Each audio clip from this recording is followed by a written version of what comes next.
alguns são monitores, fazem estágio de ciência e outros são alunos da disciplina vitais.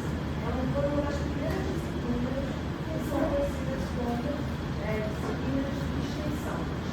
Elas compõem a carga horária de extensão de extensão. Mas essa disciplina tem 60 horas, certo? Então, 15 dessas horas têm que ser atividades protagonizadas pelos alunos. Então, esse evento nós temos uma equipe organizadora, que tem lá um grupo de alunos, professores, de graduação, de mestrado, e até alunos visitantes. O Matheus é um aluno, visitante, fiz, então participando de visitante, que era professora da EG, e é também bolsista da mulher, ela trabalhando no projeto de inovação com o PCE. Então, nós temos um aluno internacional que veio através do ICB, o nosso filho Manda Luca, ele chegou no país de vocês, né, Luca? Nós temos uma manda que é. Então, é com muita alegria que a gente dá as boas-vindas a todos vocês para esse grupo de reuniões e palestras, onde a gente compartilha com a sociedade o que o grupo está fazendo e como a gente pode criar redes de coworking, trabalho conjunto. Então, agora mesmo, eu fiquei super interessada em saber o que o professor Cláudio faz, quem sabe a gente pode convidar o professor Cláudio, a sua turma, para apresentar alguma coisa que eles fazem. Eu queria aproveitar essa oportunidade e dizer que ao final nós temos aí uma coisa do concurso civil, que vai falar um pouco do concurso civil. Também o concurso civil acontece desde 2013. No mesmo período, antes disso eu comecei o concurso civil sobre sustentabilidade. Eu aprendi isso no meu tempo, o professor Paulo Esbaixo, em 2012, nos Estados Unidos, visitando lá no Colorado State University, e ele fazia isso como seu professor já há muito tempo. E eu conheci isso premiado aquele ano, achei super incrível, porque tudo muito claro, de negócio, apagando, mas era o resumo de um artigo que falava sobre sustentabilidade social na construção. Inclusive, nunca vai apresentar para vocês algum estudo dele, mas todos os estudos que a partir daí foram desenvolvidos e tem outros. As pessoas falam que não entendem a sustentabilidade sem o elemento social não é sustentabilidade. Porque se não for sustentabilidade, acho que é uma resultado só. Mas a gente já viu, as soluções podem ser ambientalmente acertadas, economicamente viáveis, mas não são soluções. Então, é aquela coisa que fala que se a união dos três, nossa tomada de decisão fica muito reduzida e a gente está considerando antecipar. Então, ele só é sustentável se ele for também socialmente permissivo. Então, o que a gente percebeu é o modelo de desenvolvimento que a gente vem escolhendo viver e aumentado de forma exorbitante a chance de dobrar a vida. A gente tem certos impactos ambientais, sem dúvida. Você vê os desastres naturais hoje, mudando o impacto no nosso país, tem muito um desastre ambiental. E não é um desastre que a gente não sabe como é que ele viu. A gente tem dados, vocês viram na sala de aula. Esses dados são aumentados exponencialmente.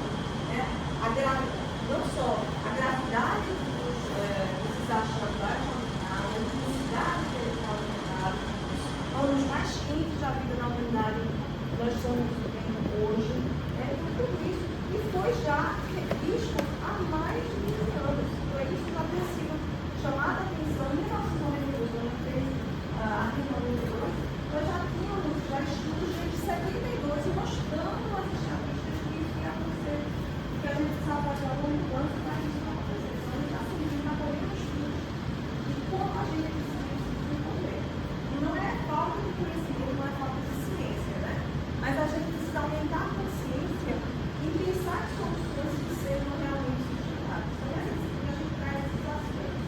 Os aspectos que hoje a turma de Nayara vai apresentar, e apesar de eu falar da ajuda que nós temos, já acabou, porque Nayara foi desenvolvida lá, fez uma coisa para o século da 2000. Em 2000 nós tivemos mais 8 objetivos de desenvolvimento e depois, em 2015, somados 17, a gente hoje está tendo esses conceitos se embasaram, e tem sido aplicados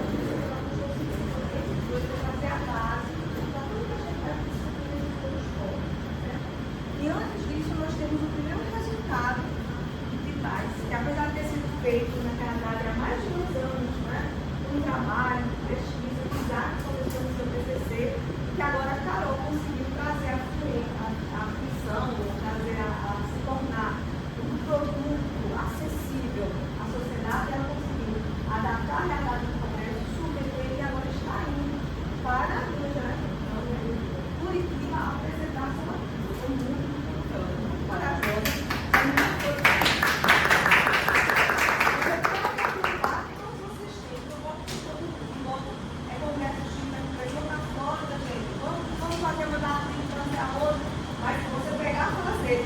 Ele dizer, ó, vou lá apresentar, não é coisa para qualquer um. Então, tá de parabéns, porque é que determinar as coisas, pegar na raça, na coragem. O que é fácil, é o trabalho que Isaac fez, o João Pessoa, pegar, atualizar, trazer, transformar a conversa e poder apresentar um trabalho desse.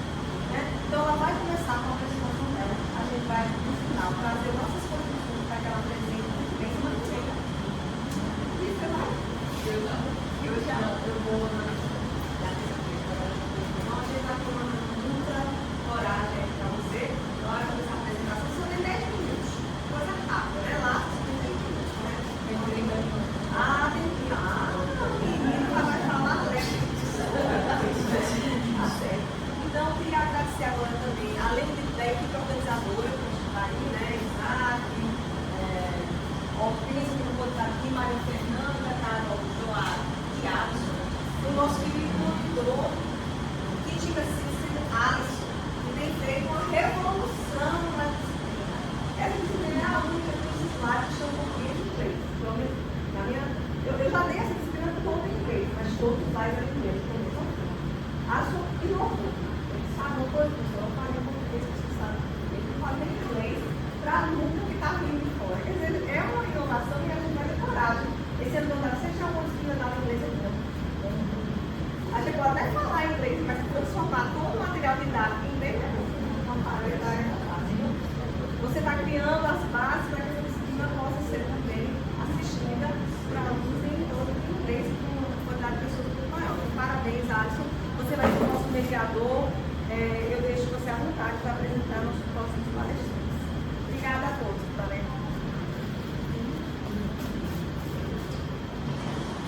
Boa tarde a todos. Para aqueles que já me conhecem, então, a maioria mais dos que me conhecem sou Alisson.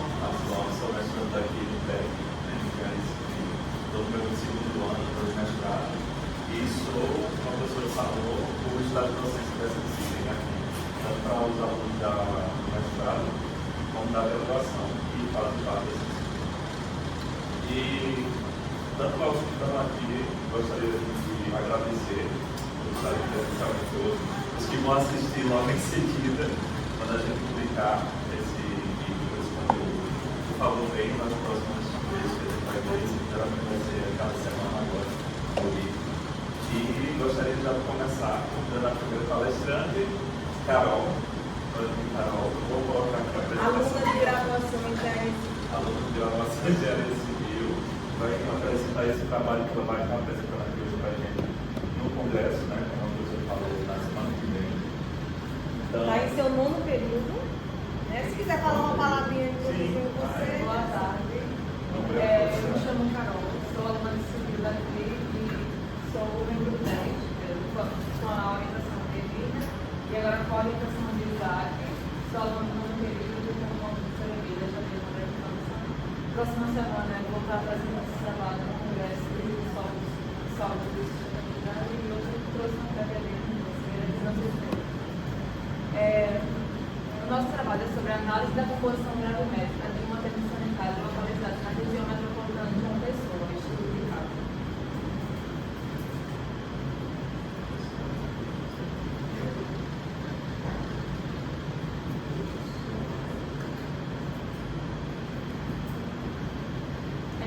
Não tem como falar do material que está disposto dentro de uma matriz sem antes dar uma explorada geral do que se trata. Trata-se de resíduos sólidos urbanos, esses que são denominados vulgarmente como lixo, são oriundos de atividades domiciliares, públicas ou de varrição e comerciais. como também vamos fazer a análise da composição gravimétrica, uma breve produção de composição gravimétrica e o percentual de cada componente em relação à sua amostra total, ao seu peso total. Segundo a Associação Brasileira de Empresas de Limpeza Pública e Resíduos Especiais, da ABREL 2023, durante o período de 2010 a 2019, o Brasil testemunhou um aumento considerável na geração de resíduos sólidos urbanos. O que isso significa? Tivemos um acréscimo de 17 milhões de toneladas no período de 9 anos. Isso significa bastante coisa. A gente teve um aumento de 67 para 79 milhões de toneladas por ano. Em paralelo a isso, a geração per capita também tem uma relevância significativa. A pandemia do Covid-19 entra no contexto de que a gente conseguiu esse resultado dessa pesquisa mediante um período X de tempo. Depois daquilo veio logo a pandemia. Então, provavelmente, deve ter dado uma discrepância nesses dados. Outrora também deve ter dado uma elevada em resíduos de cunho hospitalar, que não é o método da nossa pesquisa. Eu pontuei esses 3 pontinhos sobre a gestão dos resíduos, que, por um lado, tivemos o aumento da geração per capita, a tecnologia nos flexibilizou e também nos trouxe a oportunidade de consumir variadas coisas, e isso nos trouxe um aumento na escala significativa de produção de resíduos. Quer dizer que, por outro lado, isso não acompanha o pensamento de que produzir mais resíduos, isso tem um impacto para nós. Porque não adianta só falar da mecânica de um material se eu não falo que o material que está ali dentro, se eu não consigo falar da mecânica e comportamento do material que está ali dentro para ter feito. E com o ponto 1 e o ponto 2, temos um ponto 3, que são alguns impactos gerados pelo consumo exacerbado, através disso, o aumento na geração e produção de resíduos e os impactos que a professora Fábio falou, que a gente vem sentindo hoje graças à nossa própria ação. O objetivo do nosso trabalho é analisar as características de um material incluído através do comando de sondagem realizado no aterro sanitário na cidade de João Pessoa. Os objetivos específicos são analisar o percentual de umidade presente nos resíduos, caracterizar esses materiais, compreender a estabilidade desse saúde e comparar as características dos resíduos sólidos urbanos com outros presentes da literatura ou internacional. A metodologia dessa pesquisa, a metodologia adotada, ela tem embasamento em fontes literárias da Sociedade Alemã de Geometria, e para a gente dar seguimento a isso, foi preciso analisar 3 conceitos, alguns conceitos fundamentais, para conseguir dar prosseguimento a todo o processo da metodologia. Alguns conceitos fundamentais, como a granulometria, que é o que vai nos dar os padrões estruturais dos resíduos, a classificação morfológica, que através daí a gente consegue identificar as características visuais e formais do material, e o teor de umidade, que enquanto medida da quantidade de água presente nesses resíduos e o comportamento destes em diferentes condições ambientais. Para iniciar o teor de umidade, primeiramente a gente fez uma modernização de todo o resíduo em uma bandeja, e através daí a gente calibrou a balança para 0,1 gramas, para através depois da secagem desse material, a gente fazer a pesagem em relação ao seu peso do resíduo úmido, em detrimento do material seco. E para a secagem desse material, o que é que foi preciso? Colocar o material na bandeja paralelo à estufa e, através disso, deixar o material. A estufa com 105 graus pode variar para mais 5 graus ou menos 5 graus. E depois de 72 horas, a gente conseguiu recolher esse material totalmente seco. A gente fez a pesagem dele seco e fez a comparação dele com o material úmido.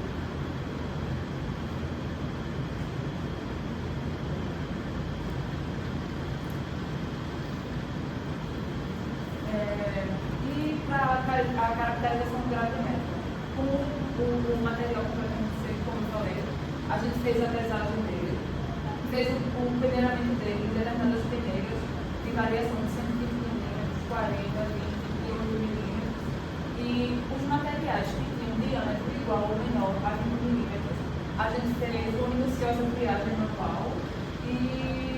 cada fração desse resíduo foi separada manualmente pelo nível de controle. Depois de tudo isso feito, essas frações foram separadas mediante o seu comportamento mecânico e a sua estabilidade bioquímica.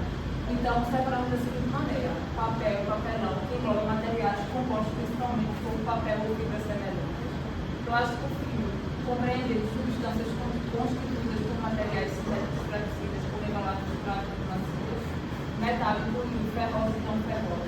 Mineral, contemplando materiais compostos predominantemente por substâncias minerais. Madeira, englobando materiais derivados de origem vegetal e o material rústico, consistindo em resíduos com granulometria igual ou menor que milímetros, geralmente compostos por uma combinação de materiais orgânicos e minerais, em que esse grupo foi subdividido em duas categorias, os de entre 8 e 20 milímetros e os menores que 8 milímetros. Depois, a gente conseguiu reparar que, devido à complexidade do material, se tornaria um pouco inviável essa maneira de avaliação. E a gente optou por uma análise simplificada, onde a gente fez da seguinte maneira: o material granular, separamos da seguinte maneira, o material granular com diâmetro menor ou igual a 8 milímetros, os componentes minerais, os plásticos e outras fibras. Na figura 2, a gente consegue ver o peneiramento do material extraído do aterro com uma peneira de abertura de 120 milímetros e na figura 3, o material retirado na peneira de 8 milímetros. Depois, para isso, mediante tudo isso que foi falado, consideramos para os resultados que o material retirado daquela amostra adicional, roteiro sanitário, constata uma elevada umidade, cerca de 45%. A gente consegue perceber aqui o gráfico 1, que mostra a representação da caracterização gravimétrica da nossa análise simplificada, onde as demais fibras, onde também está presente a madeira, nesse conjunto, de 24,75%, os plásticos de 5,29%, o mineral em 29,31% e os materiais granulares com diâmetro menor que 8 milímetros de 40,5%. Fizemos algumas pontuações em relação a esses resultados que obtivemos e a gente conseguiu perceber que foi crucial observar a análise desses resíduos, né? Onde existe uma presença mínima de materiais degradáveis, exceto pela madeira, que está incluído no ponto de outros tipos. A gente percebeu também que a alta umidade pode trazer impactos para o aterro sanitário e o deslizamento de terra e na pior das hipóteses pode trazer o colapso para o aterro. E aqui já fizemos a análise da composição gravimétrica mediante os estudos sólidos no Brasil. Essa pesquisa que a gente trouxe, ela foi feita pela Abrel. Foi uma pesquisa realizada em 186 municípios brasileiros de todos os estados, onde caracteriza os resíduos em orgânicos, metais, vidros, plásticos, papelão e resíduos. Essa estimativa foi feita através da média ponderada e levou em conta os seguintes pontos: a geração total de resíduos em diferentes faixas de renda dos municípios, juntamente com suas respectivas composições gravimétricas, a população residente em cada município e a geração per capita de resíduos. Conseguiram chegar nesse gráfico, né? Embora existe de uma abordagem um pouco diferente, mas a gente consegue perceber como ir um pouco mais à frente resultados comuns em relação à pesquisa da Abrel com a pesquisa em questão. A gente consegue perceber que a matéria orgânica ela é o termo maior, 45,3%, e os têxteis foram de borracha 5,3%, os metais em 2,3%, o vidro em 2,7%, o plástico a seguir, o papel e o papelão 10,4%, a embalagem do camargo, os levetes com 14,1% e outros.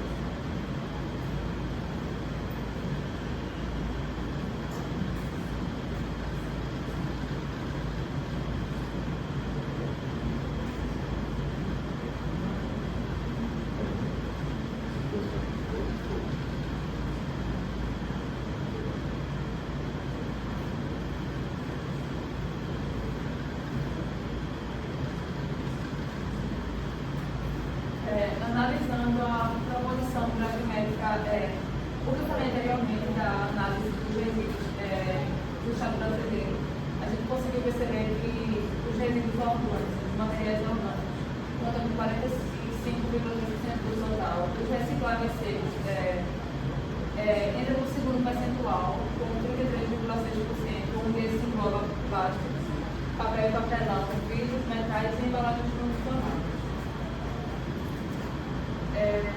Os resíduos correspondem a 14,1%, principalmente compostos com materiais sanitários. E as demais frações, como eu falei, os textos, couros e borrachas, 5,6%, e os resíduos não especificados anteriormente representam 1,4%. Análise da média nacional da composição gravimétrica dos resíduos no Brasil versus a análise da composição gravimétrica dos resíduos sólidos no Brasil. Nos dados da média do país, a composição de resíduos sólidos era elaborada em diferentes categorias, como eu falei, incluindo matéria orgânica, textos, couros, entre outros. Essa análise caracteriza os resíduos de acordo com sua origem e características físicas. Por exemplo, é observado que os orgânicos representam a maior parte dos resíduos, que não é o caso do nosso trabalho vigente, seguidos pelos recicláveis secos e resíduos, com cada categoria contribuindo de maneira significativa para a composição do carbono. Os dados do trabalhista fornecem uma análise mais específica das proporções de resíduos plásticos, fibras não especificadas em minerais. E essa análise também destaca a presença mínima de materiais degradáveis, exceto pela madeira. Apesar dos dois trabalhos terem abordagens diferentes, os dois compartilham semelhanças notáveis em seus conclusões. Ambos os dados destacam matéria orgânica, a importância da matéria orgânica e dos materiais não biodegradáveis, composição, como uma porcentagem dos plásticos. Além disso, ambos reconhecem a influência da decomposição da madeira nas proporções de fibras ao longo do tempo, da questão desses resíduos. E para concluir, o estudo indica que o material coletado é um material envelhecido, com uma presença mínima de matéria orgânica, exceto pela madeira que é incluída no grupo de outras fibras. A amostra também representa um teor de umidade elevado, cerca de 45%, o que nos mostra uma preocupação em relação à estabilidade daquele calor. E diante desses resultados, colocamos alguns motivos, algumas diretrizes, em que a gente pode, de acordo com o trabalho, a gente pode trazer como possíveis soluções, implementação de sistemas de drenagem mais eficientes, controle cuidadoso do aporte de água e prática adequada de cobertura e captação de resíduos. Além disso, a presença de 30% de fibras sugere a necessidade de estudos geotécnicos para a análise da estabilidade do calor do terra. E a reciclagem é um ponto bastante importante.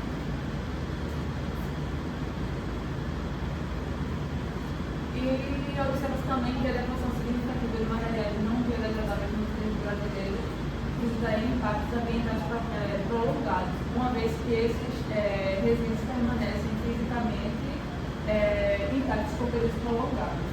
E esses resíduos não biodegradáveis podem causar contaminação do solo, da água, da água subterrânea, especialmente quando expostos à umidade, que é o caso do trabalho em estudo. Portanto, uma gestão adequada desses resíduos, incluindo técnicas de reciclagem e reutilização, é essencial para diminuir os impactos da lei do Estado brasileiro.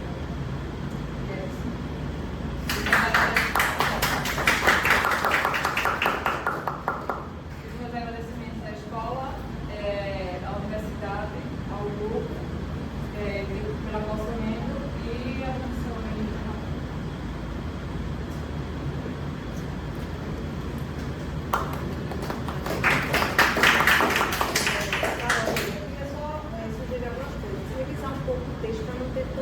Talvez na conclusão. Eu já tenho nas últimas conclusões prolongado, duas vezes, né? Eu acredito que seria interessante, apesar de não fazer parte do seu estudo, a gente sabe que foi feito um estudo de análise na geotécnica, né? E o Isaac, trazer alguns desses componentes para dar um pouco mais de alguns textos. Porque é muito assim, né? Devia ter reciclado, todo mundo sabe o que é reciclar. Todo mundo sabe o papel do reciclado e o ao máximo, eventualmente também controlar o pulmão. Reduzir ao máximo o que vai falar, precisamente. Eles têm uma tentação de pessoa para essa esse show no meio, nos universidades, mas quando você pensa na reciclagem municipal, na composição importante, então, isso vai aumentar a produção do papel. É isso que você deve entender. Acho que é isso que tem que fazer. E aí a gente tem relacionado a naturalmente para não ter custos de estado natural. Eu chego lá e faço naturalmente. Você vê que é fácil de ir. Aí eu abri o sujeito e talvez você deve dizer que a pessoa em fazer essas características, a naturalmente de fazer essas e combustíveis, mas analisando já de cara os exemplos, eu disse, eles já são as mais de sono, mais de coisa, entendeu? Você prepara todo mundo, faz 6, 7 quilos, né? A gente separou depois não vai, mas no fim a gente separou todo esse espaço. Eu acho que merece ficar junto, já não vou falando tanto aqueles, eu não queria fazer dessa forma, a gente preparou a sondagem, a gente imaginava que eu poderia fazer isso, porque a gente pensou no estado natural. Quando me veio do material que estava lá, que a gente nem sabe o tempo que ele estava lá. Você tem uma ideia de quanto tempo que estava lá se degradando? Em torno, que aí vai ter uma série de oportunidades, mas não observa, né? Isso é interessante saber como o estado de degradação já é elevado, estava lá, né? Porque quando você faz a sondagem, você vai para dentro, né? Quando você chega nas partes do início da série, Creio que assim, para relacionar a meditação seria muito proveitoso, como você falou. A gente geralmente tenta fazer mais gabinete do que entra no material. Mas todo mundo sabe que alguns tipos de materiais, principalmente o material orgânico, tem o seu estágio de composição um pouco mais rápido. Em teoria, quando fazer análise de atenção sanitária, fazer análise de exposição à quantidade de fio, mas como esse atenção sanitária vai ficar ao longo do tempo? Aí justamente entra estudos como o Ficatrol e outros estudos para saber como é que aquele termo sanitário está se comportando ao longo do tempo. Será que a matéria orgânica está sendo preservada? Será que ela está sendo degradada por uma certa tempo?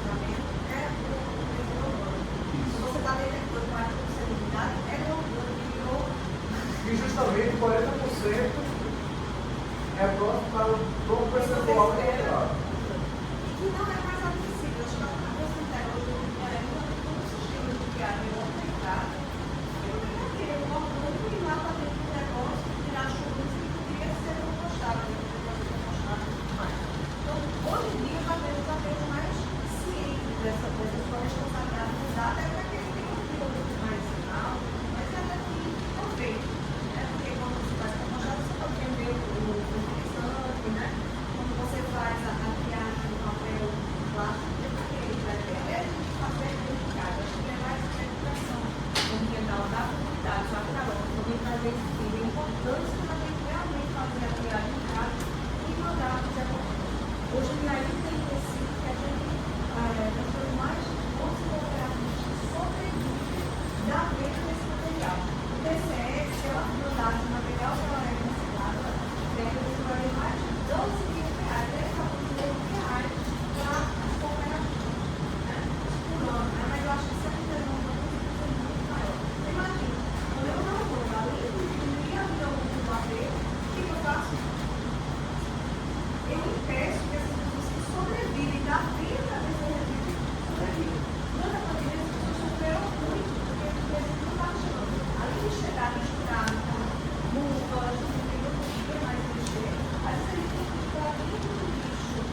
nota da sua área é 5.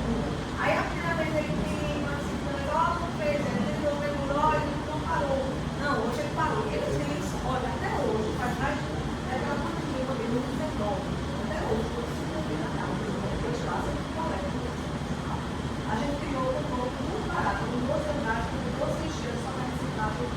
Fisicamente, pessoas necessitadas, poder, visitei casa por casa, não mandava várias pessoas que eram lá. Por mais que pode dar uma olhadinha, uma caixa de leite, que assim, suco, não deixei de ver. Se vai ficar uma semana lá, vai ficar com cheiro. Mas só a minha nada, se lavar, passar na cozinha, eu deixo lá. Se puder dar uma massaginha, mineral, deixo lá. Como tudo deve ter chegado no local para você coletar e guardar. Imagina, todos nós temos direito, estamos pagando esse serviço. Você acredita que às vezes é muito que está pagando a coleta, não tem interesse em coletar mais aqui. Por quê? Por coletar a pessoa que está pagando mais, esse é o trabalho. Isso é quanto que esse dinheiro coleta. E quem está sobrevivendo disso são as cooperativas. Não chega nada, não chega tudo misturado, chega de ficar catando, não serve nada. Eles não sobrevivem, né? Eles estão fazendo um serviço importante para a sociedade e não recebem nada disso, né? De certa forma. Recebem muito pouco. São, às vezes, estão na mão de pessoas que são especializadas, que são muito são intermediários, lá. E que eles que dizem o preço, por exemplo, né? Hoje, o preço, amanhã, outro, tem que ser para quem compra, né? Às vezes, esse intermediário faz muito pouco para as cooperativas, já tinha que sobreviver, são 12, 15 famílias, às vezes não sabem ler e escrever, e quando a gente falha e apoio.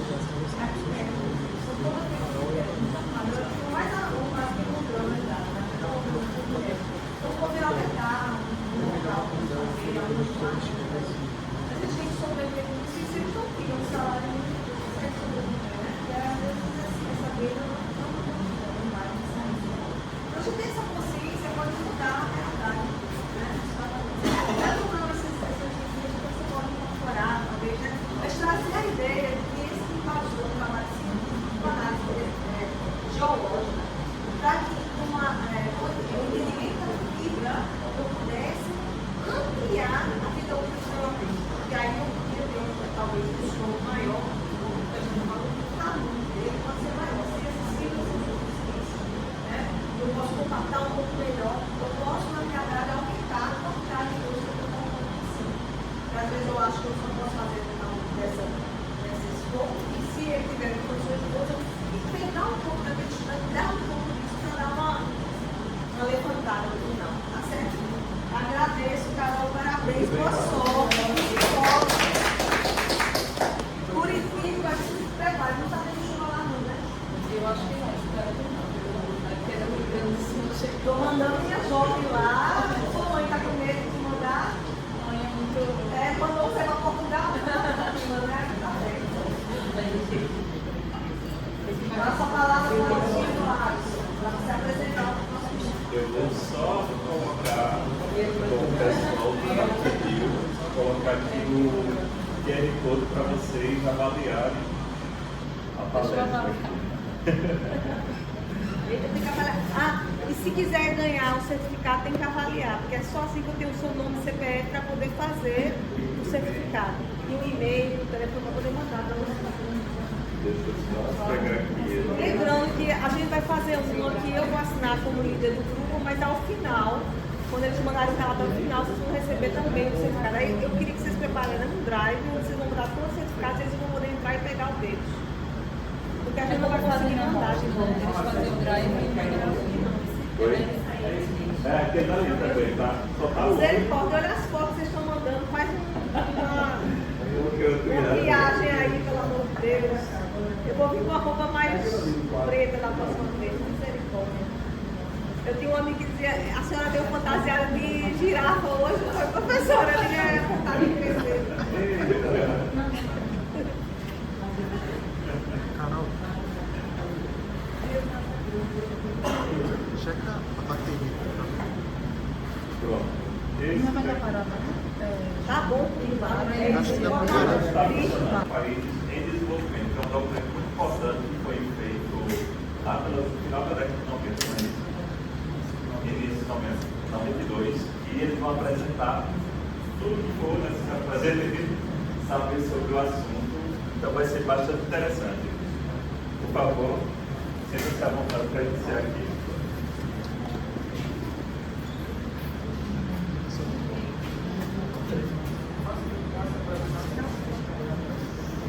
Boa tarde.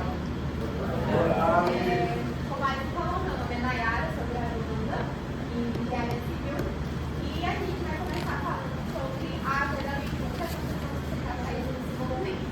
Espero que vocês prestem bastante atenção, porque no final vai ter uma dinâmica e, no caso, tem até um treinozinho. Então, prestem bastante atenção, qualquer dúvida, estamos aqui e vai ter a participação de todo mundo, como é uma sala de aula invertida, então aqui estão os professores. Vocês vão ter que ajudar a gente a fazer, ok? Bom, gente, boa tarde também. Me chamo José Vitor. Estou me apresentando rapidamente. Eu sou engenheiro civil, formação aqui pela casa, hoje eu atuo na parte de verificações, na informática, uma empresa aqui da região.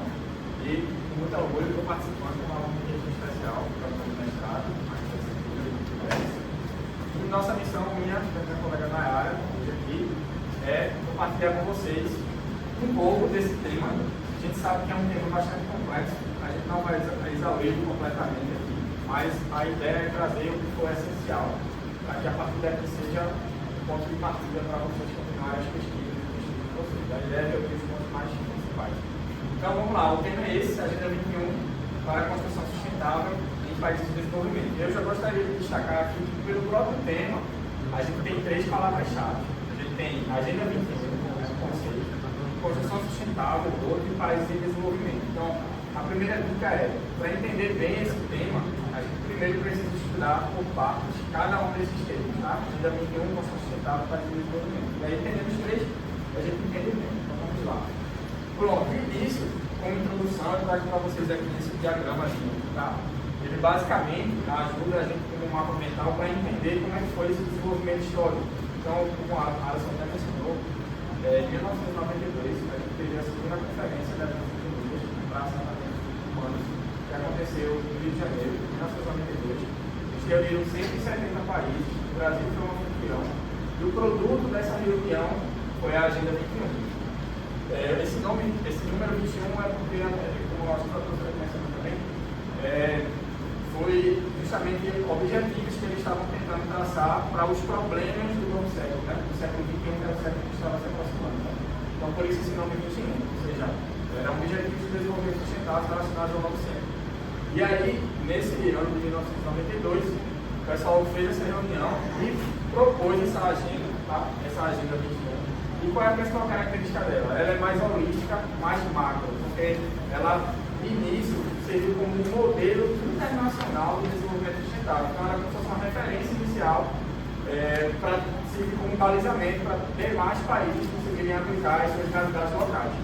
E aí, já falando disso, de realidades locais, como era um tema mais global, mais macro, em 1996, na Turquia, a gente teve a Agenda do Habitat. Essa Agenda do Habitat já foi uma tentativa de começar a se afunilar do macro para o micro. Ou seja, eu tenho uma Agenda 21 que está pensando no mundo como um todo e agora eu vou partir para algumas aplicações em realidades locais. Então, por exemplo, dentro da meta geral do desenvolvimento sustentável, eu preciso entender que para alcançar esse objetivo, o principal foco deveria ser os assentamentos urbanos. Tá?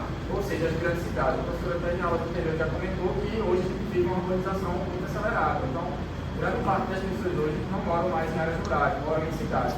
Então, não haveria melhor estratégia de se pensar em estudar em 21 que não fosse nas cidades. Então, em 1996, na Turquia, eles fizeram uma nova reunião e deram ênfase aos assentamentos humanos, e aí o produto dessa reunião foi a Agenda Habitat. E aí, em 1999, o CIB, que é o Conselho Internacional de Inovação e Pesquisa do Setor da Construção Civil, eles começaram a continuar esse mesmo caminho de afunilamento. Então, olhando para os assentamentos humanos dentro das cidades, qual era o setor que mais exaure recursos, ou que mais dependeria de recursos para a gente aplicar os objetivos do desenvolvimento sustentável, do setor da construção civil. Então, eles pegaram e criaram a Agenda 21 para a construção sustentável.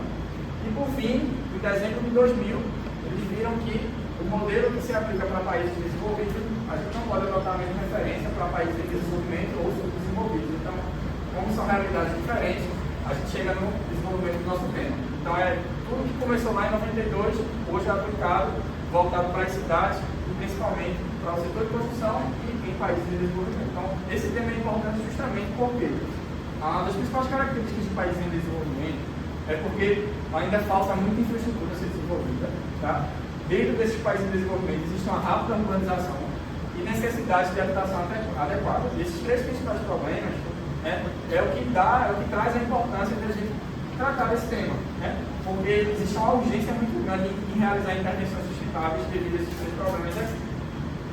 Então, é importante a gente trazer também nesse sentido, desse contexto histórico, de forma bem objetiva, sucinta, sem gastar muito tempo. No início do meu estudo aqui da disciplina, no começo eu já ficava assim, um pouco em relação a cronograma histórico, o que foram feitos, uma divisão, já teve tal evento, tal ano, então eu trouxe aqui para vocês só esse mapeamento mental rápido, o início das primeiras discussões de 1968 no Clube de Roma, onde lá eles levantaram várias questões, principalmente as primeiras relacionadas à questão de uso de recursos naturais e impactos ambientais. Em 72, a gente teve um marco, que foi a primeira conferência sobre o meio ambiente, que foi em Estocolmo. Então, nessa conferência de 1962, foi produzido um livro chamado Limite para o Crescimento, onde lá eles estipularam 5 limites que podem atuar como limite para o crescimento, que é produção agrícola, produção industrial, recursos humanos, poluição e pobreza. Em 1976, a gente teve a primeira conferência das Nações Unidas para Assentamentos Humanos, que aconteceu em Vancouver, no Canadá. Em 87, a publicação daquele famoso livro, Nosso Futuro Comum, da América Norueguesa, onde ela traz lá aquela clássica definição, do movimento sustentável, é aquele desenvolvimento que é possível atender as necessidades da geração presente, sem comprometer a capacidade das gerações futuras de atender suas próprias necessidades. 92, Agenda 21, no Rio de Janeiro. 96, Habitat.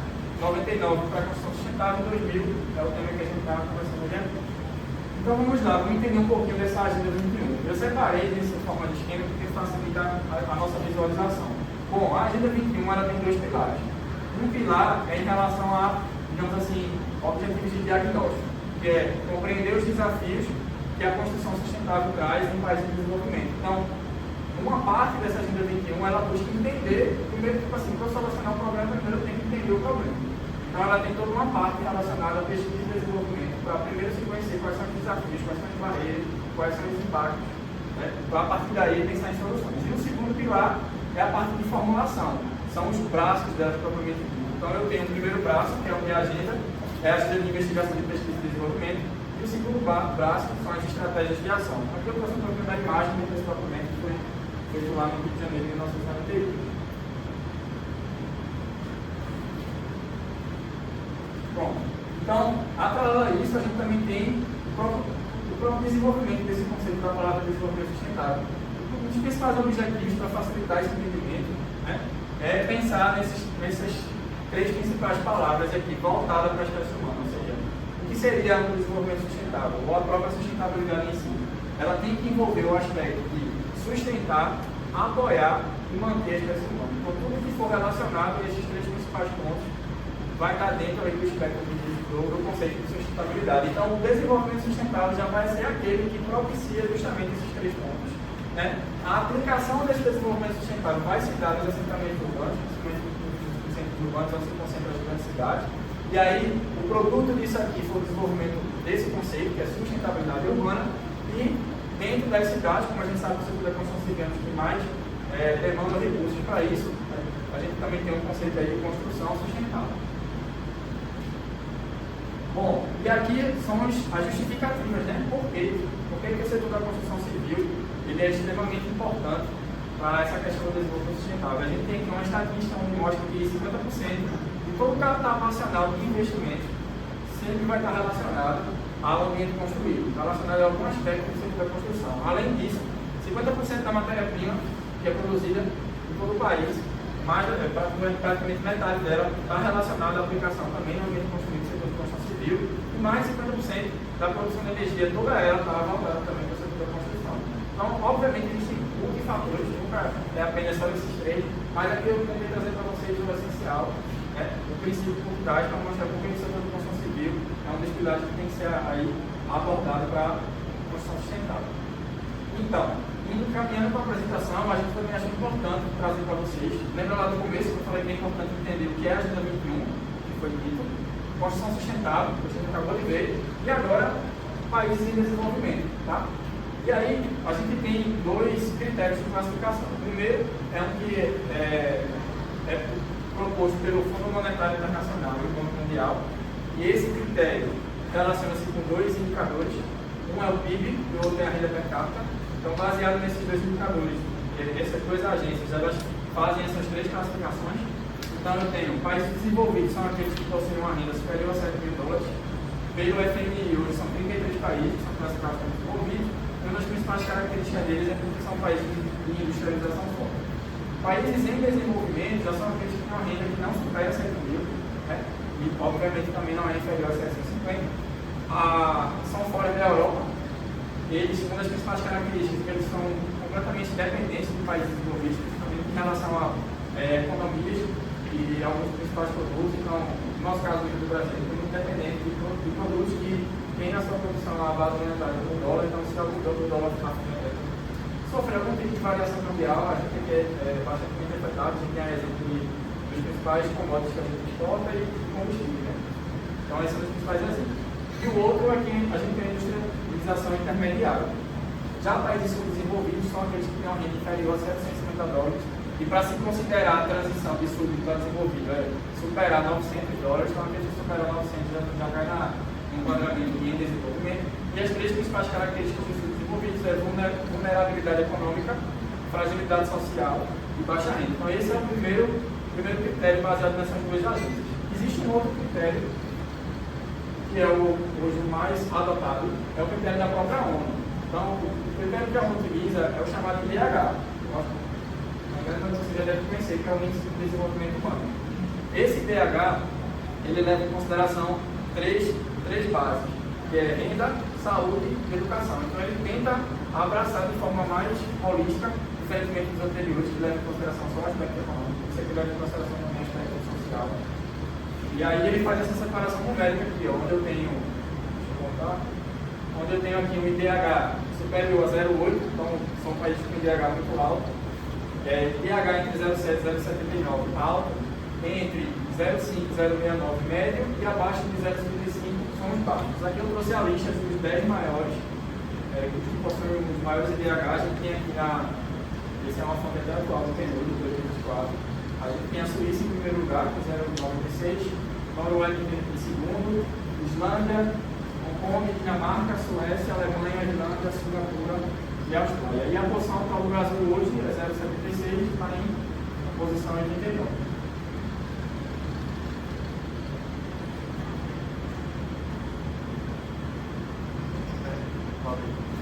Bom, visto esses dois critérios, a gente já conseguiu ver bem que é a Agenda 21, construção sustentável e país de desenvolvimento.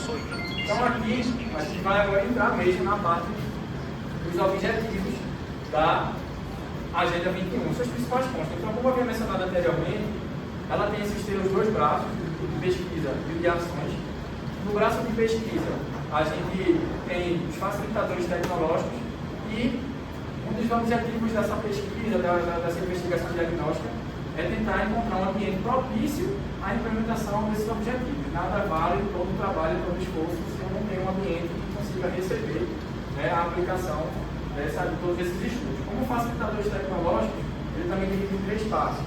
Quais seriam esses facilitadores tecnológicos? São os facilitadores de hardware, software e know-how. Então, não entendi. Vamos lá. Na parte de hardware, o que seria um facilitador tecnológico? Você desenvolver processos industriais, de equipamento, de infraestrutura de equipamento, para poder fazer toda essa gestão de informações. Da mesma forma, o segundo ponto, que é o de software, que é desenvolver todas as ferramentas de software para ajudar na gestão de informação, ajudar nessa parte de pesquisa, e por fim o know-how, que é como você sempre comenta aqui também, são as experiências adquiridas.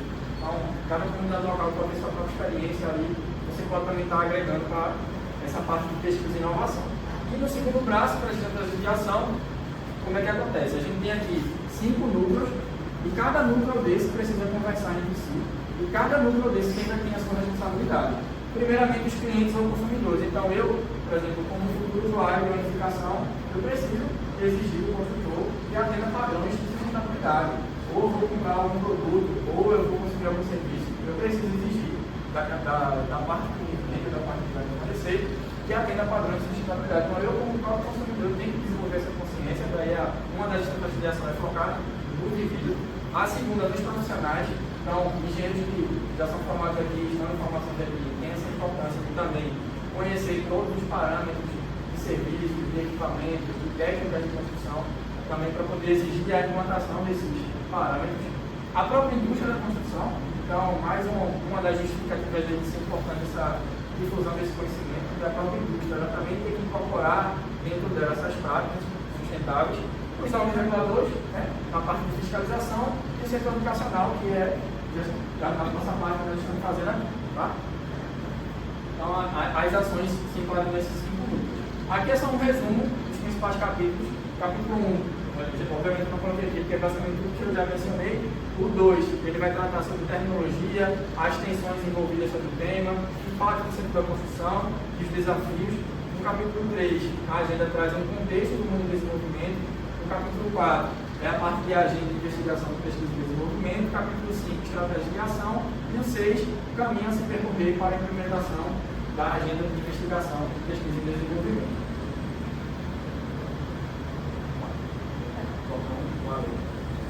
Bom, e aí já caminhando um pouquinho para o final da minha parte, a gente também trouxe para vocês as análises das características do mundo de desenvolvimento. Então, existem muitas outras, mas as 6 principais são essas, ou seja, o que caracteriza o mundo de desenvolvimento.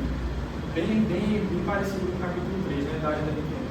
A gente tem países de desenvolvimento que são exportadores de commodities, né, a principal característica.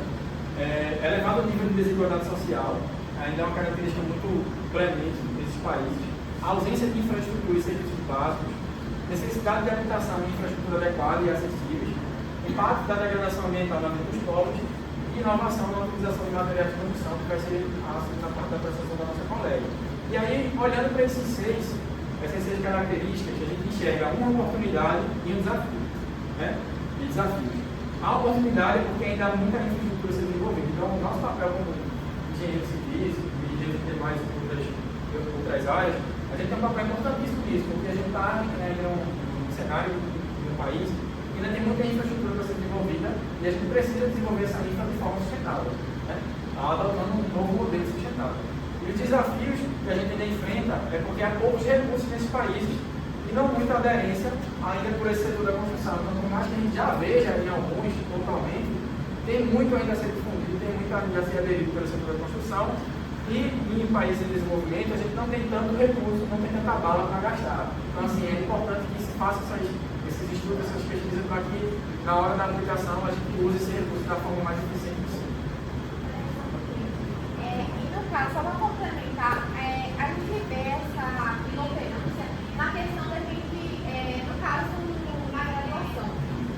Para mim, ter conhecimento da área da estudar sobre a questão da sustentabilidade da construção civil, eu tive que aderir e colocar uma eletiva. Ou seja, por que não essa cadeira ela foi obrigatória? Porque vocês podem perceber, a gente tem cadeira de materiais de construção, fala sobre os problemas que eles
Bom, aqui é rapidinho a lista dos 152 países de desenvolvimento, segundo o Fundo Monetário Internacional. Eu trouxe mais imagens para a gente visualizar melhor. É basicamente quase toda a América do Sul, América Central, África, Ásia, alguns países do Oriente Médio que se enquadram nessa classificação.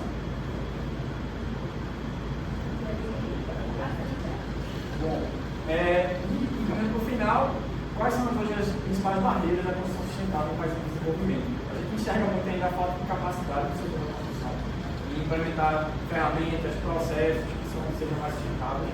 Também a questão de o país, alguns desses países, ou boa parte, ter um ambiente econômico incerto, pobreza e baixo investimento urbano, falta de dados precisos, desinteresse pela questão de sustentabilidade, uma certa inércia tecnológica, ou seja, ainda há muita aceitação de desenvolver essa questão da tecnologia e falta de uma investigação integrada.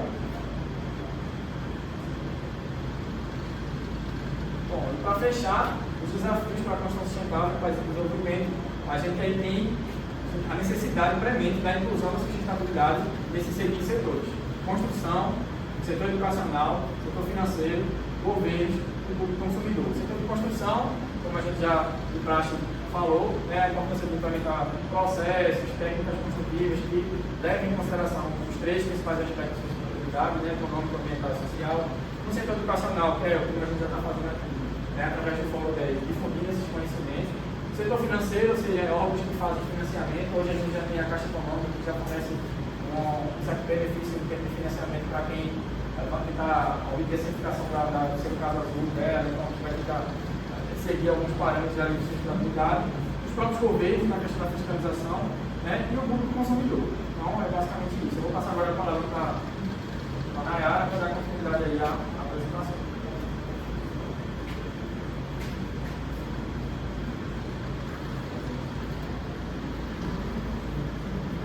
Bom, eu vou começar falando um pouquinho sobre as práticas chatas a serem seguidas de acordo com a Agenda 21.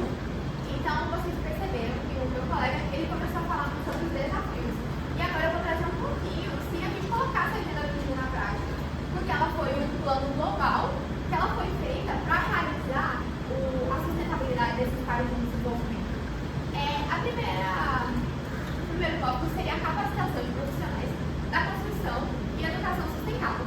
Pode ser realizada por meio de programas de treinamento, cursos educacionais, workshops e certificações específicas.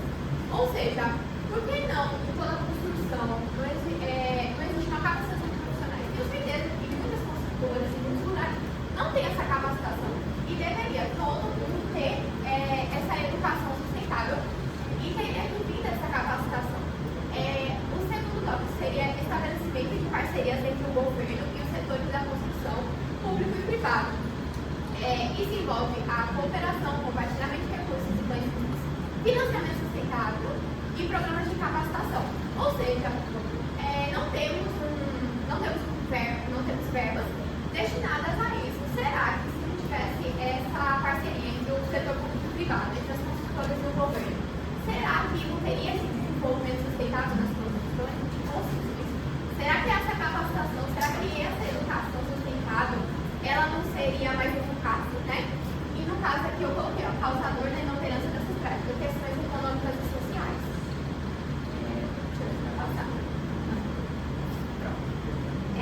Tecnologias e inovações para promover a construção sustentável e seus impactos positivos e negativos alinhados com os princípios da Agenda 21. O primeiro deles seria o uso de materiais sustentáveis. Então, esses materiais sustentáveis, eles seriam certificados e reciclados. Ou seja, todo material para ser usado, ele deve ter uma certificação, como a madeira. Vou falar um pouquinho mais para frente. E qual seria o problema do uso de materiais sustentáveis? Seria os custos elevados e os processos complexos. Porque para você reutilizar, no caso dos reciclados, você tem que pegar um material que ele já foi usado, resto dele, reciclar para reutilizar. Isso requer processo, isso requer tempo. E nos países em desenvolvimento, como eu vou falar um pouquinho lá na frente, são países que eles querem ter um processo avançado, tudo muito rápido, tudo imediato, muito imediatista. Então, além dos custos elevados, porque a economia desses países em desenvolvimento, as verbas, não são suficientes para e os processos muito complexos. O segundo seria a gestão de resíduos, ou seja, reciclagem, compostagem, reutilização e também custos adicionais de infraestrutura. Então, se vocês perceberem na maioria dos tópicos, sempre vai ter a questão dos custos adicionais. Terceiro, eficiência energética, que até vamos ter uma aula com o nosso amigo Matheus, que ele vai falar mais um pouquinho. E a questão do isolamento, janelas eficientes e LED. Então, se tivesse essa adoção desses tópicos, talvez a sustentabilidade ela seria, como posso falar? Ela seria mais implementada no dia a dia das construções. E também custos altos iniciais para fazer esses projetos. Conservação de água, redução do consumo da água potável. E qual seria o problema? Custos iniciais de implementação, necessidade de manutenção adequada, limitações técnicas em algumas regiões. E por último, o design urbano sustentável, melhoria na qualidade de vida urbana, promoção da acessibilidade e segurança, redução da poluição do ar e incentivo à interação social. E como eu falei, em todos esses tópicos sempre vai ter a questão dos investimentos altos. Eu achei necessário a gente ter uma noção disso, talvez tenha pessoas que não tenham noção, dos 7 materiais de construção mais utilizados no país de desenvolvimento.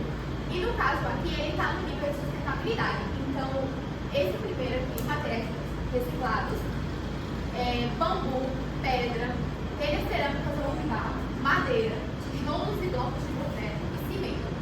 Então, para a questão do nível, vocês podem ver, que eu vou falar um pouquinho mais na frente, mas esses 3 últimos tópicos aqui são os mais utilizados. E são os que não têm tanta eficiência na questão da sustentabilidade. E aqui vamos falar sobre os 3 materiais mais utilizados em todo o mundo. A madeira.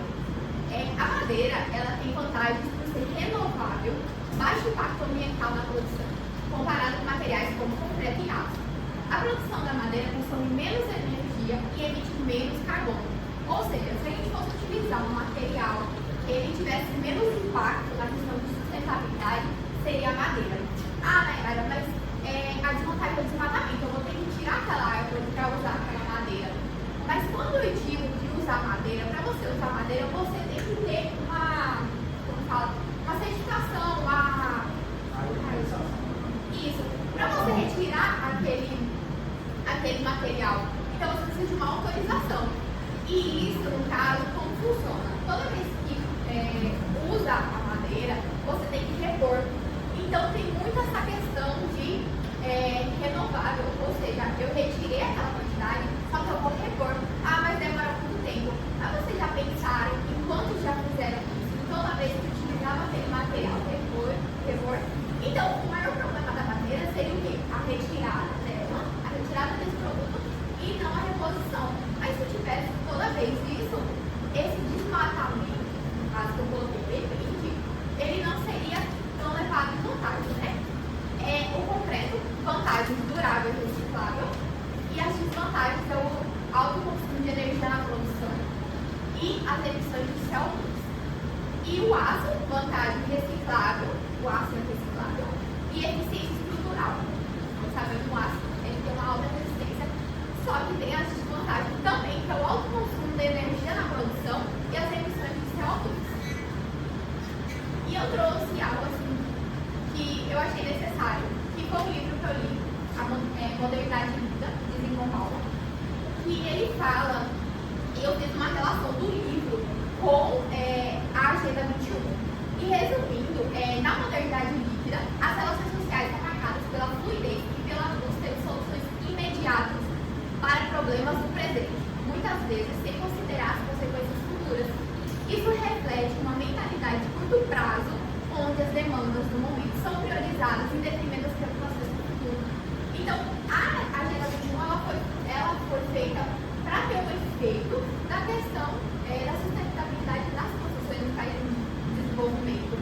Só que tem um problema, a Agenda 21 ela também cita que a implementação efetiva da Agenda 21 tem sido desafiadora em países em desenvolvimento, principalmente devido à ênfase na rapidez e resultados imediatos. Como eu disse, os países em desenvolvimento, ele precisa, tudo que é feito, eles precisam de tudo que é imediato.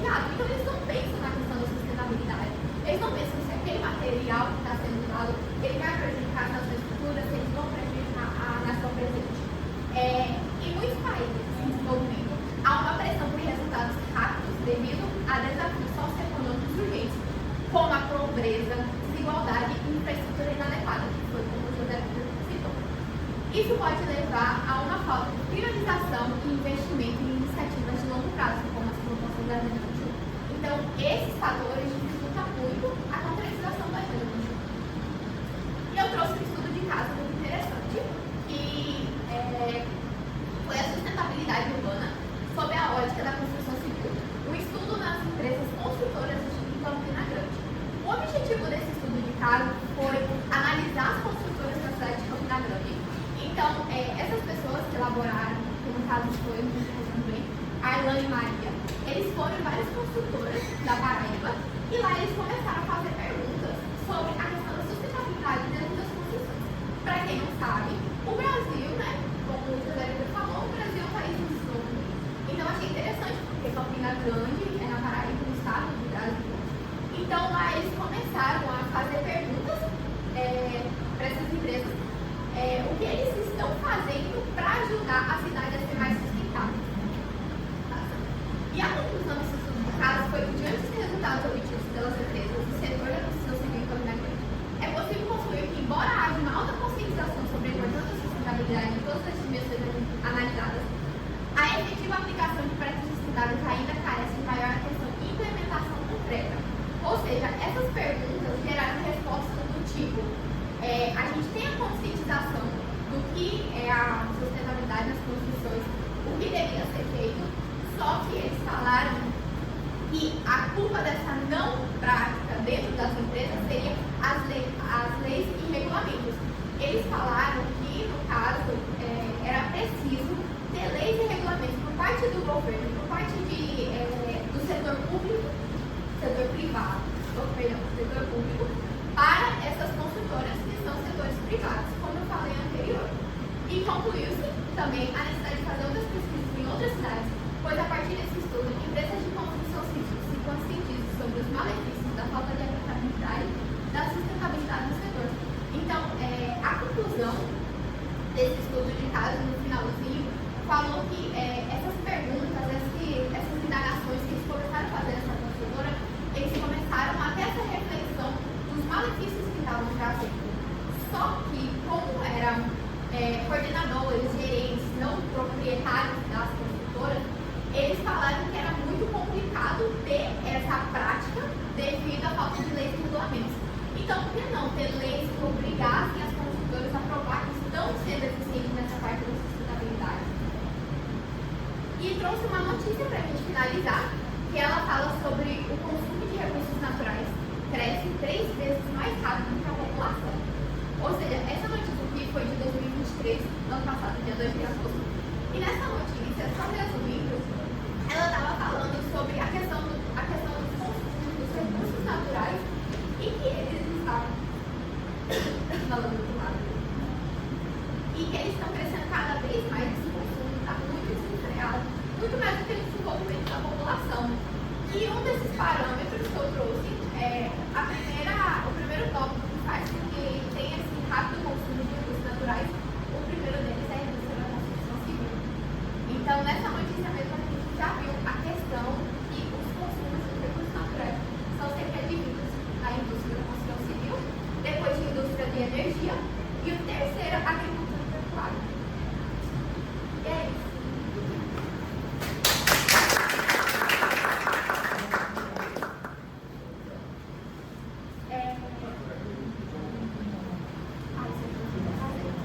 Agora a gente vai projetar uma dinâmica que a gente vai fazer no visual celular de vocês. Então, entrando no site da CACUT, a gente vai projetar o código que vocês vão acessar para responder as questões. É bem rapidinho. Todos. Eu sei que tu quer usar o mas é porque acho que não sou meu jogo. Eu vou lançar um aí depois eu só com a abertura, depois só com o processador em cima dela. Talvez eu vou. Não é fácil de fazer, porque é só mas talvez eu tenha que editar o álbum. Aí é um jogo pra mim.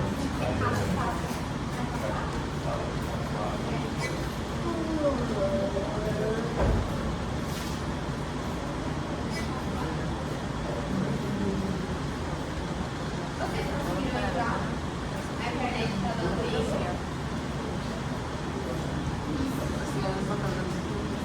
Conseguiu? Não?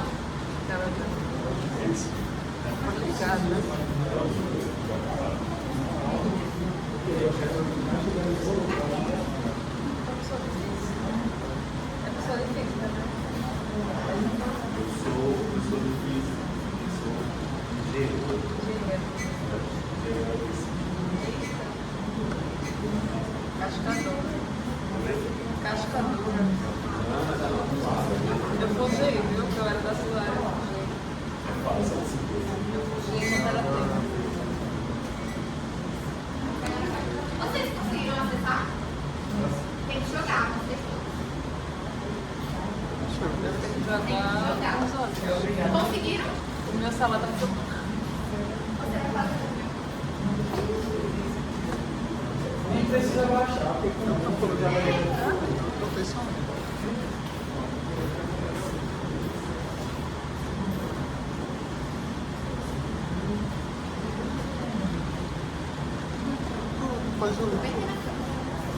Peraí, gente, peraí.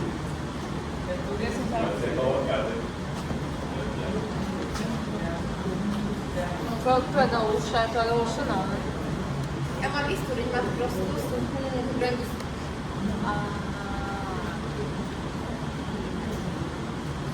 Ainda não soltasse um bate.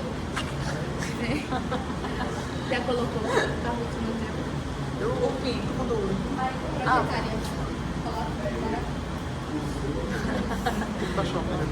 Não, é na internet mesmo.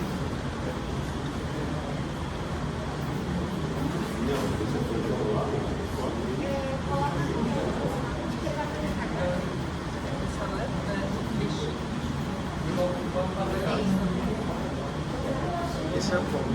Sei lá, nem sei. Deixa não, mas deve ser o quê? É o Pro. Isso aqui é Pro. Não, acho que não é Pro não.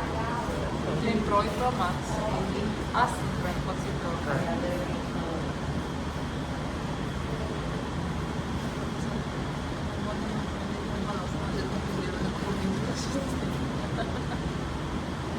Meu celular acho que é um pouco. Deixa eu ir. Eu acho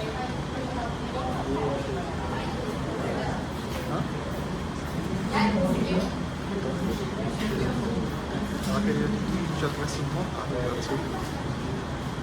Professora, era só pegar isso aqui e botar um negócio e tchau.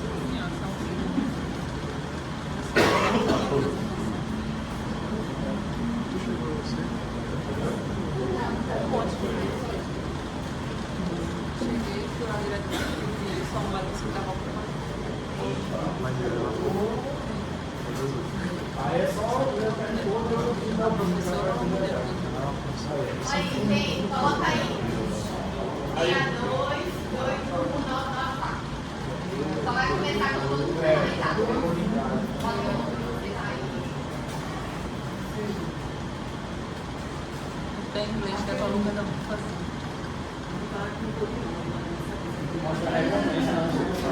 Não é? Ó, quem ficar nos 3 primeiros lugares.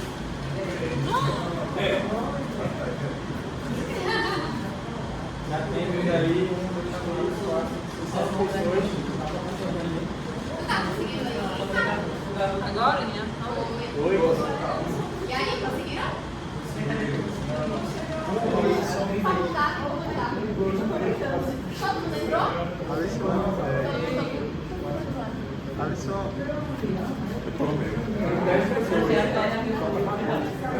Matheus, conseguiu? Olha, eu tenho chapéu porque eu tenho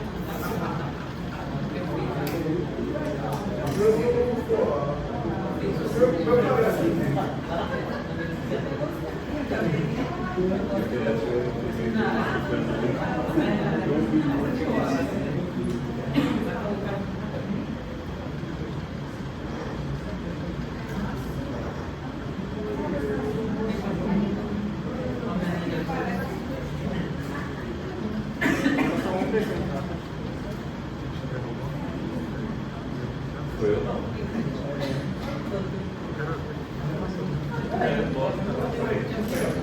Vai, Matheus. E é só vocês. Oi?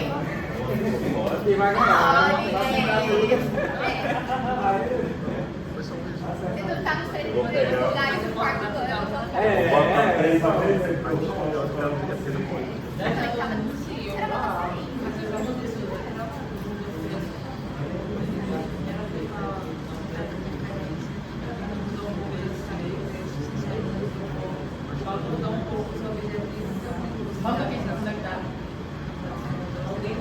Peraí, bicho, pra gente colocar música pra ter emoção. E aí, você vai querer participar?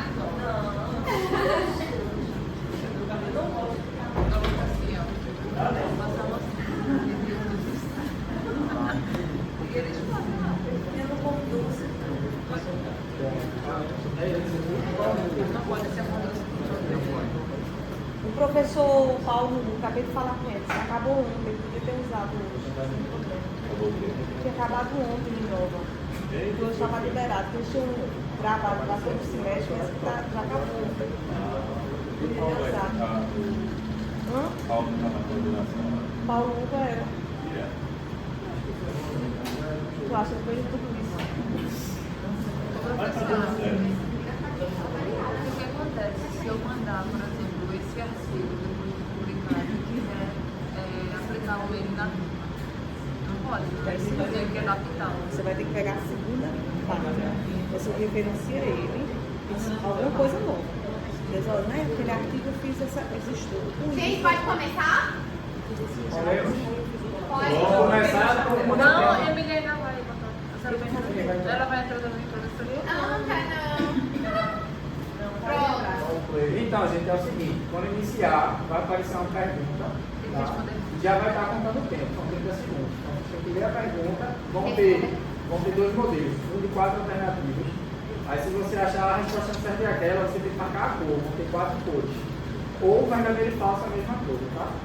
E aí, ganha quem responder certo e mais A rápido. questão vai aparecer aqui no celular de vocês, vai aparecer somente a Só a resposta. cor. Então, você presta atenção, primeiro que vai vir a pergunta aqui, e aqui vai ter as alternativas. Por exemplo, letra A vai estar vermelho. Se vocês acharem que a letra A vai vermelho aí, viu? Ficamos vermelhos. Beleza? Aí ganha quem acertar mais e quem responder mais rápido. Vamos lá. Bora lá. Valeu. Vamos começar.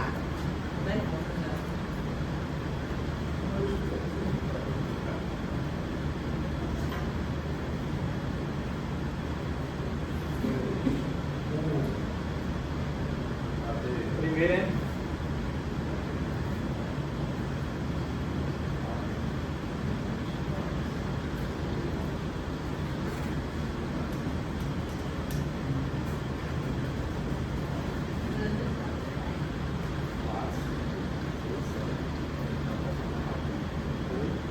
Oito, faltam 2 pessoas. Uma. Vamos ver aqui. Errado. A maioria foi 10. A equipe na segunda-feira Não, ela foi decidida pela CEI do ano de 2000.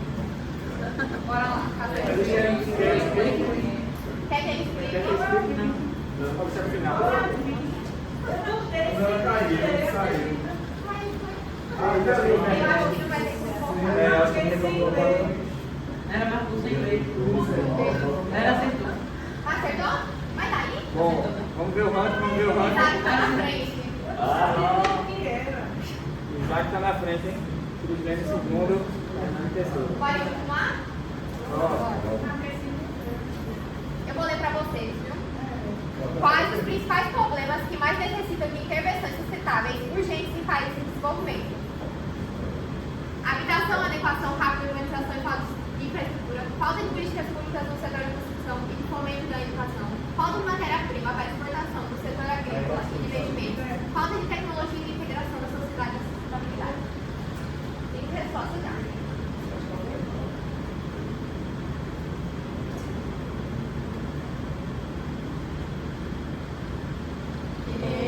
A maioria acertou. Vamos ver o ranking. Quem que vai ganhar chocolate, hein? Acho que é Isaac. Cris e Carol, tá? Vou ganhar o chocolate. Próximo. Verdadeiro ou falso? A interferência da Agenda 21 ocorre devido à preferência por soluções imediatistas ao invés de iniciativas a longo prazo? Verdadeiro ou falso?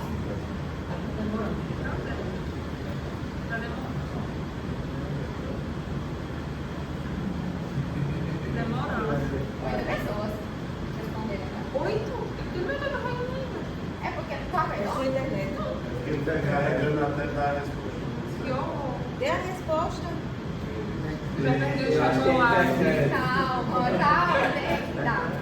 Use a rede. Tem 12 questões, essa foi a terceira, calma. Conexão perdida. Eita, crise tá aqui. Igreja, hein? Passou aí. Ai, não acredito. Caiu, foi aí. Eu não tinha mais botado, caiu. Tá, mas Ó, fica aí, que ainda tem questões. Ainda para um pouquinho, não, né? Fica Não, pausado. fica pausado. Ó, use a senha do LSHP. Eu coloquei, tá no chat aqui. Do LSHP. Mas eu acho que se ela sair, vai cair tudo, aí ela não vai conseguir voltar. Então, melhor eu ficar aí mesmo. Tem ainda mais questão de vocês. Se correr o bicho pega. Fica, Se eu ganhar, assim, né? Vê se vai rodar aí. Próximo aí. A construção sustentável como um modelo a ser seguido é amplamente implementada e consolidada em países em desenvolvimento? Verdadeiro ou falso?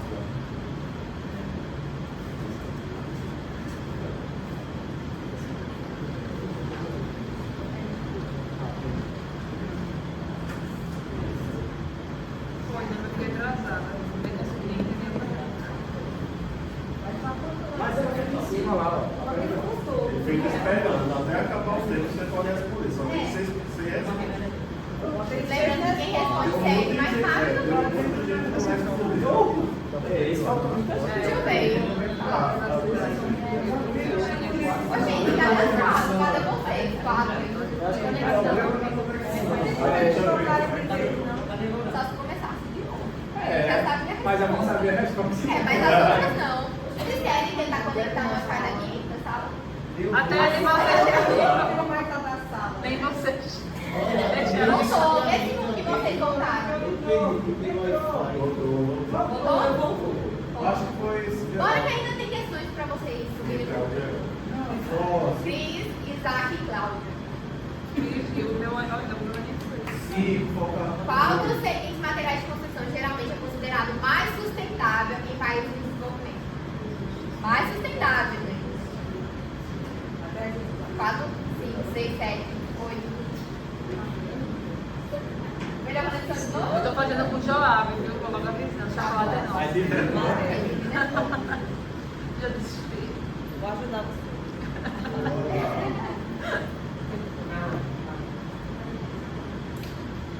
9 respostas. Foi a conexão, foi?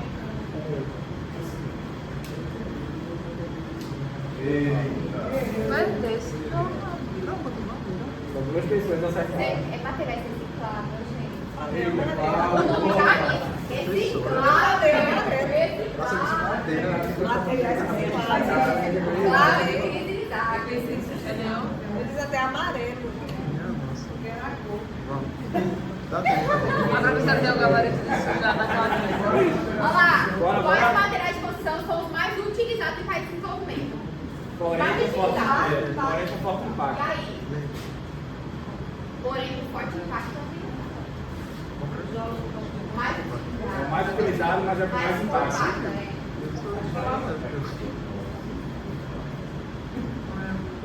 8 respostas. Cadê as outras duas? 9.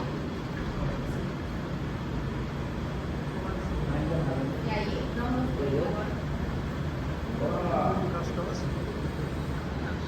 São tijolos igual de concreto. O concreto e os tijolos são os mais utilizados em todo o mundo, porém, Vamos ver como é que ficou. Cláudio, Cris e Isaac. Eles não saem não. Próximo.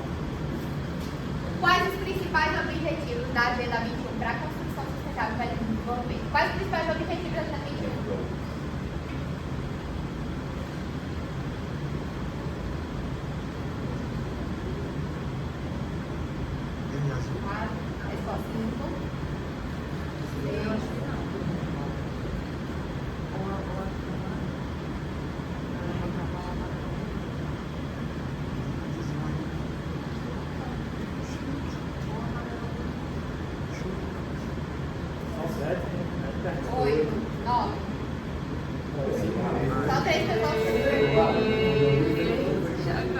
pessoas assim, tá?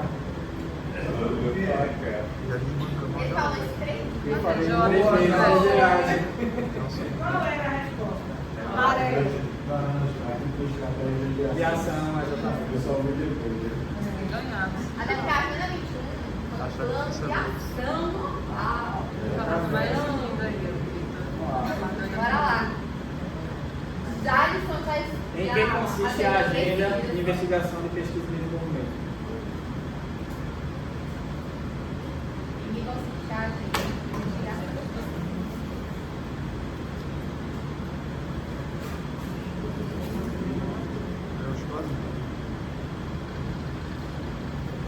Vamos lembrar do slide, tá igualzinho no slide.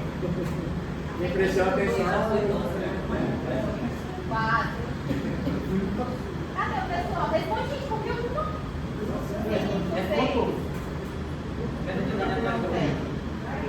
Aí, ó, 4 pessoas não sentaram. Faça 2 sentados,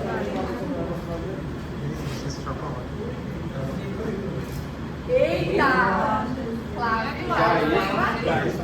Meu Deus. Vai, Professor. Deixa eu ganhar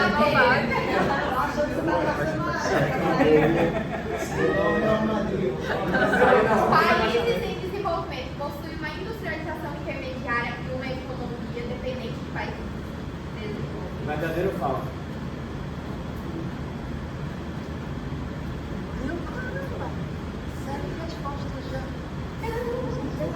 Quanto mais rápido você responde, mais Mais você você responde. responde. Quanto mais você demora a responder, essa pontuação vai além de ser preciso, você tem que ser. rápido. 5, 4, É que nem piloto de Fórmula 1, não é? Só pode ser um ou Claro. Olha aí, Muito claro que você E a gente não sai de sétimo lugar.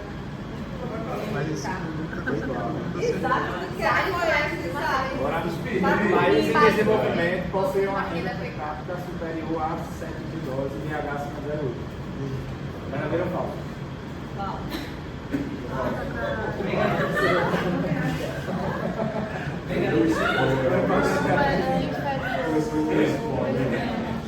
É igual o jogo do milhão, pedir ajuda. Tava igual Vai sabotar, né? Você de sabotado. eu fiquei sabendo, viu, essa? Muito bem, confuso. Nessa hora, eu fiquei sabendo. Superior a 7. Falta 2, hein? Vamos lá, Pode ser falta uma 2. virada pra quem tá no invertido, hein? Ó, a Cris Neme tá. Meu Deus, Tá acho que brigando ninguém forte. passa essa pessoa. Ela gosta de chocolate. Pode usar. Países em desenvolvimento possuem uma desigualdade acentuada e ausência de habitação e infraestrutura adequadas? Acabou já. É a 11ª. Muito bem. Essa todo mundo tem que acertar, minha gente. Essa daí dá mamão com açúcar. Não tá mais doce que chocolate aqui. Comendo chocolate.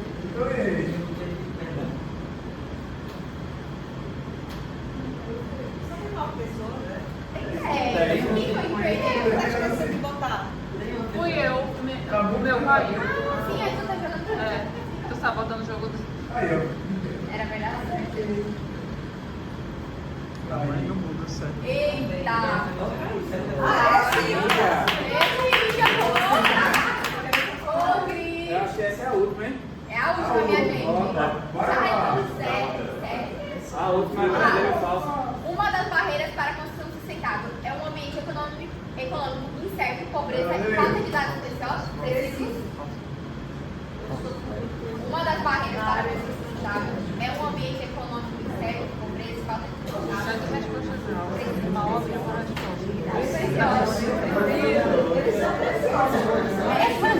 Verdade. Falta um, hein? Cadê? Falta E aí? Não, e o outro tá Ela saiu, né? E aí, quem vai ganhar? Vamos ver agora, hein? E aí? Rufam os tambores. A gente aprendeu. Eu quero ver assim. Tá vendo o carro? Hoje, Ó o Pode, pódio. não pode. Em terceiro lugar. eu vi Joás. Cíntia!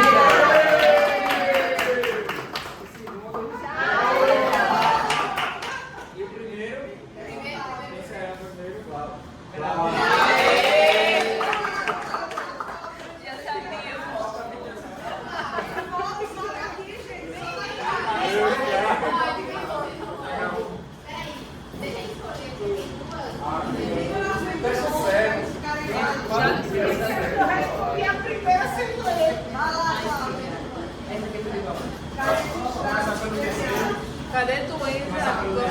G4, terceiro. Fiquem vocês dois de um lado e do outro. Vem pra cá, Quero chegar, meu